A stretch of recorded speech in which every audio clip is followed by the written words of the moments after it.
É isso aí, galera. Estamos aqui para esse momento de revisão. Eu, Prof. Tabita, Prof. Adelina aqui juntinhos, tá? É tanta Adelina, Milanina, é tanta coisa, né? É isso mesmo. Mas estamos aqui, ó, juntinhos, tá bom?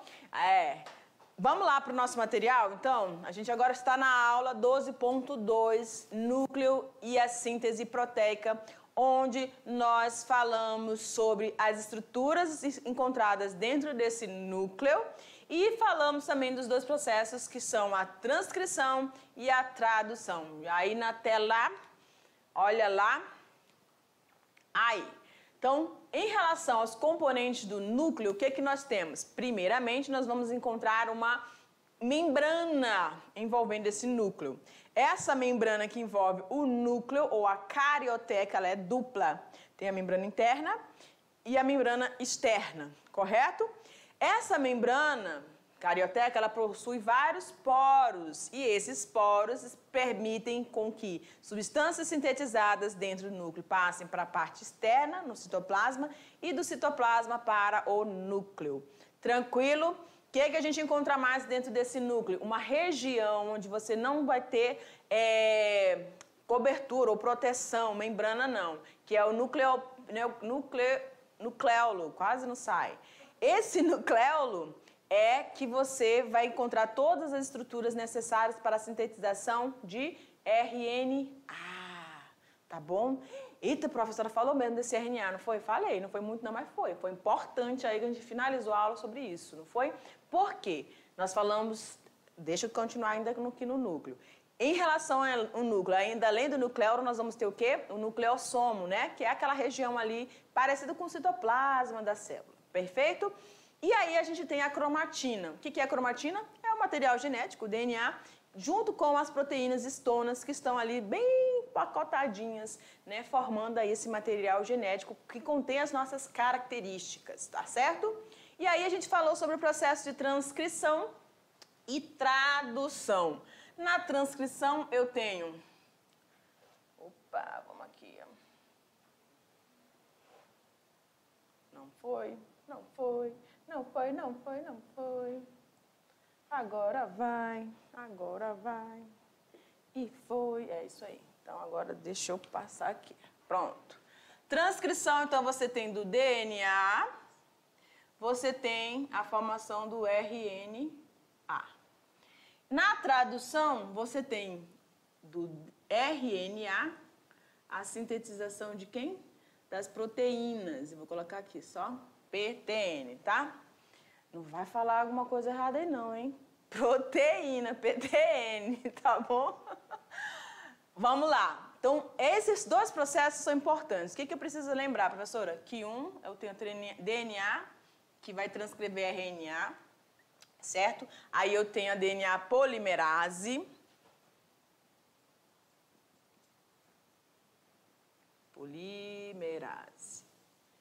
Ok? Nesse processo eu tenho a mudança da base nitrogenada de timina sendo substituída por uracila.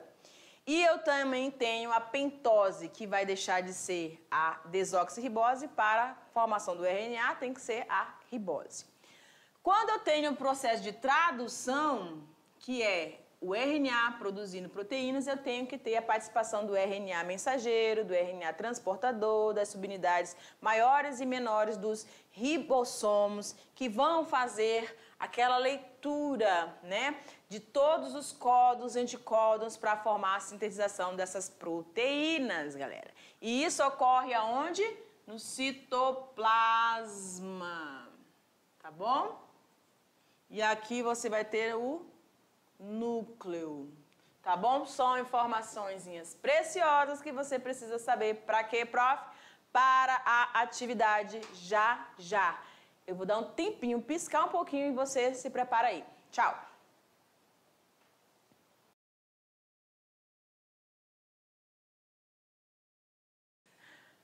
Ok? Vamos agora à nossa atividade. Sim, esse é o momento que a gente vai trazer para vocês algumas questões. Não dá para cobrar tudo, né, galera? Não dá. Então a gente vai ver alguns pontos importantes e aí a gente vai junto construir essas informações com você. Prof. Adelina, Prof. Tabita, e a gente vai começar então na nossa questão de número 1. Vamos lá? Então, na questão de número 1, nós temos o seguinte: considerando o processo de síntese realizado no citoplasma celular, cite os tipos de RNAs que atuam no citoplasma durante o processo de tradução. Então, a gente tem aqui informações preciosas, tá? Essa sintetização no citoplasma celular e o que a questão está pedindo, que é os 3 tipos de RNA. Vem aqui comigo. Nós falamos durante a aula de RNA ribossômico, RNA mensageiro e falamos do RNA transportador. São esses 3 tipos de RNA que você tem aí a sintetização a partir do processo de tradução. Perfeito? Cada um deles vão fazer parte do processo aí onde lá na tradução, tá? Você vai ter o RNA transportador, trazendo, então, aqueles anticódons, lembram? Trazendo também acoplados a eles os aminoácidos, para que as subunidades maior e menor dos ribossomos consigam fazer aquela leitura todinha e liberando e formando essa cadeia polipeptídica, que são o que vai constituir as proteínas. Tá bom? Então, joga lá. Eu acredito que você tenha respondido corretamente essas 3 aí, não é? Os 3 tipos de RNA. Então, o ribossômico, o mensageiro e o transportador. Não precisa, obviamente, estar na sequência aí. Você precisa identificar que são esses 3 tipos. Tá? Colocou esses 3 tipos, está correto. Então, se você está consciente que existem essas 3 formas de RNA e eles são importantíssimos para que as proteínas sejam sintetizadas. Perfeito? Tranquilinho. Agora vamos para a questão de número 2. Referente ao processo de duplicação ou replicação. O que é isso, prof? É aquele processo onde o DNA vai primeiro sair daquela forma espiralada. Lembram? Ele vai formar como se fosse uma escadinha. Aí vem uma enzima, abre, quebra as pontes de hidrogênio, né, a helicase. E aí você vai ter agora disponibilidade desses nucleotídeos para que esses outros nucleotídeos em sequências diferentes, de 3' a 5' a 3', ou de 3' a 5', comecem a formar esses nucleotídeos novos, tá bom? As duplas, né? As novas fitas formadas, elas lembramos que elas são semiconservativas. Uma de origem, mantém a origem igual à da mãe, e a outra é uma fita nova, de novos nucleotídeos que vão se unindo ali, tá? Por isso que é chamada de semiconservativa. Então, você tinha que esquematizar o processo assinalando as suas principais etapas. Olha lá. Então, nós temos ali, ó, no início, né, aquela parte verdinha, a topoisomerase, que vai fazer aquela abertura, né, desenrolar dessas duplas hélices do DNA. Aí a helicase vem, quebra as pontes de hidrogênio, e aí vem a DNA primase, que vai indicar para a DNA polimerase, onde você vai começar a transcrever de 5' a 3', ou 3' a 5', essa sequência de nucleotídeos, formando essas estruturas todas que vão compor a duplicação desse DNA. Perfeito, galera?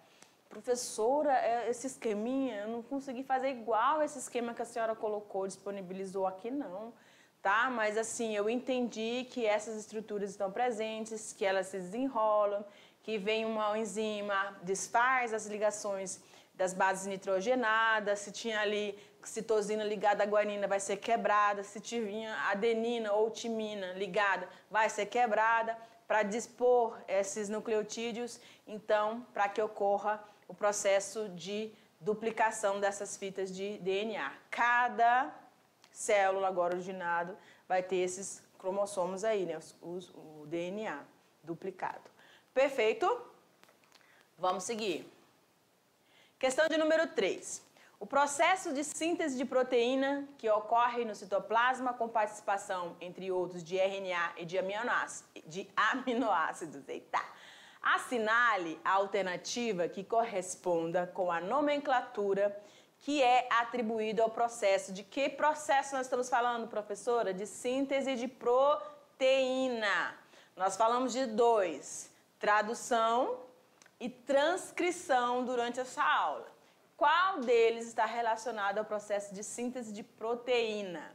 Vamos às opções, caso você tenha esquecido alguma coisa. Então, a gente tem aí a replicação.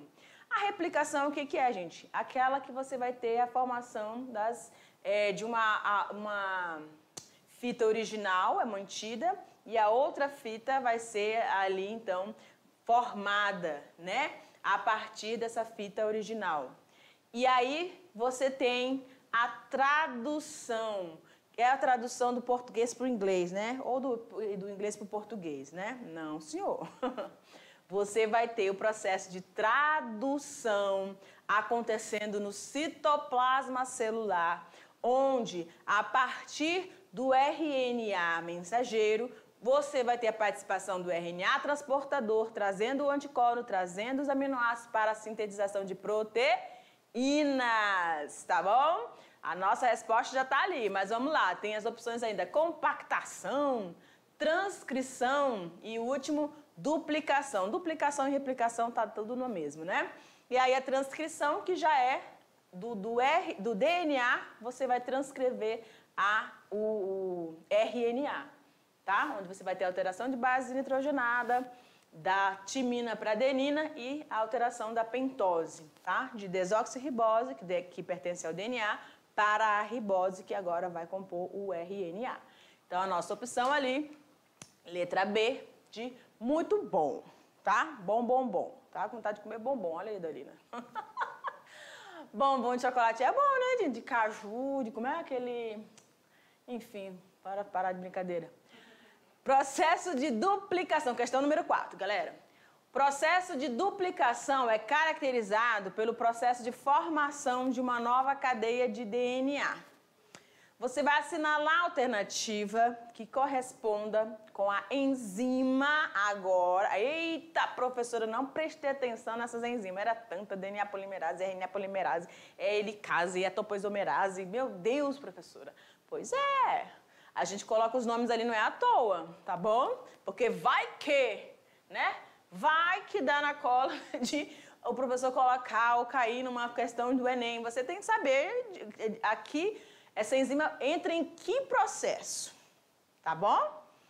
Então, você vai assinalar essa enzima aí que faz parte dessa sintetização, né? Dessa duplicação. Olha lá.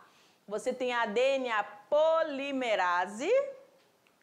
Você tem o RNA, né? O RNA transportador. Como assim? RNA transportador nem enzima é, né? C, RNA mensageiro. D, RNA nuclear. E nós temos RNA polimerase. Então, aqui pode ter uma pegadinha, né, galera? Porque a gente tem 2 polimerases. Uma é DNA, que é a letra A, e o RNA, também polimerase. Mas a gente está falando de quê? Duplicação, tá? Então, essa é a grande questão. Logicamente que a gente só vai ter a presença, então, neste processo de DNA polimerase. É aquele que vai receber indicação daquela enzima que vai iniciar essas codificações, tá? Presta atenção. A RNA polimerase, ela vai participar do processo de tradução, tá bom? DNA polimerase no processo de duplicação. É o evento que ocorre antes que a célula comece a divisão celular. Primeira coisa que acontece, duplicação dos materiais genéticos, do DNA. Tá bom? Antes da célula. Então, é no período da intérfase ali acontece esse evento. Perfeito, galera? Vamos seguindo. Eita! Questão de número 5. Se liga, então. Enem 2011. Nos dias de hoje, galera, preste atenção. Podemos dizer que praticamente todos os seres humanos já ouviram, em algum momento, falar sobre o DNA. Até o meu filho ali vai fazer 12 anos, tá? Ele já sabe que existe esse negócio aqui, o DNA. E seu papel na hereditariedade da maioria dos organismos. Então, existe informações genéticas passando de geração a geração. E essas informações estão contidas onde? No DNA. E o que é mesmo DNA, professora? É o ácido desoxirribonucleico, que é uma substância orgânica. Lembra quando vocês estavam lá no primeiro ano, né? E aí a gente falou sobre as substâncias orgânicas, e aí a gente falou sobre proteína, carboidratos, lipídios, certo? Ácidos nucleicos. Por que ácidos nucleicos? Porque nós temos dois, o DNA e o RNA, certo? Que na aula de hoje nós falamos justamente desse processo aí. Um processo que é a transcrição, que vai produzir esse RNA, e a tradução, que vai sintetizar as proteínas, tá bom? Eita, prof, tá fazendo um resumão de novo. Para ver que se você tá familiarizado mesmo com o assunto, porque numa questão só, vários conceitos são trazidos para você. E aí você vai lembrando e você vai dizendo, você tá vendo que eu peguei coisa lá do primeiro ano, né? Então você precisa entender que assuntos, né, trazidos para você em séries anteriores, não é para você deletar não, galera. Para somar aí. Tá bom? Então, vamos somando essas informações que vai dar tudo certo. Joga lá na tela de novo. Então, olha lá. Porém, foi apenas em 1952, um ano antes da descrição do modelo do DNA em dupla hélice, por Watson e Crick. Quem eram esses dois? Os professores da Rosalind Franklin, que morreu, tadinha, né? Não concluiu, mas eles dois, graças a Deus, conseguiram dar continuidade e fizeram todo desenvolvimento em 3D da dupla hélice do DNA, da estrutura toda do DNA, tá bom? E aí, você tem, então, um ano antes da descrição do modelo do DNA em dupla hélice por Watson e Crick, que foi confirmado, sem sombra de dúvidas, que o DNA era o material genético. Era ele que continha todas as nossas informações genéticas. Mas o que a questão está querendo, hein, prof? Vamos lá. No artigo em que Watson e Crick descreveram a molécula de DNA, eles sugeriram um modelo de como essa molécula deveria se replicar. E aí, em 1958, Mezenson e Stahl realizaram experimentos utilizando isótopos pesados de nitrogênio que foram incorporados às bases nitrogenadas para avaliar como se daria a replicação dessa molécula. A partir dos resultados, confirmaram o modelo sugerido por Watson e Crick, que tinha como premissa básica o rompimento de pontos de hidrogênio entre as bases nitrogenadas. Lembra da helicase? É isso mesmo. Considerando a estrutura da molécula de DNA e a posição das pontes de hidrogênio na mesma, os experimentos realizados por Mezenson e Stahl a respeito da replicação dessa molécula levaram à conclusão de que, galera, aqui é bem tranquilo. Letra A, replicação do DNA é conservativa? Eu já elimino, não é conservativa, é semi. Letra B, a replicação do DNA é dispersiva? Já jogo para lá, porque não tem como. C, a replicação é semi-conservativa e as filhas consistem de uma fita parental e uma recém-sintetizada. Exatamente, tá? Então, essa é a nossa opção. Aí, a letra D você já eliminaria, né? Que não é conservativa, é semi-conservativa. Letra C, tá, galera? É a nossa opção. E eu fico aqui, olha lá, te aguardando para a nossa próxima aula, tá bom? Tchau!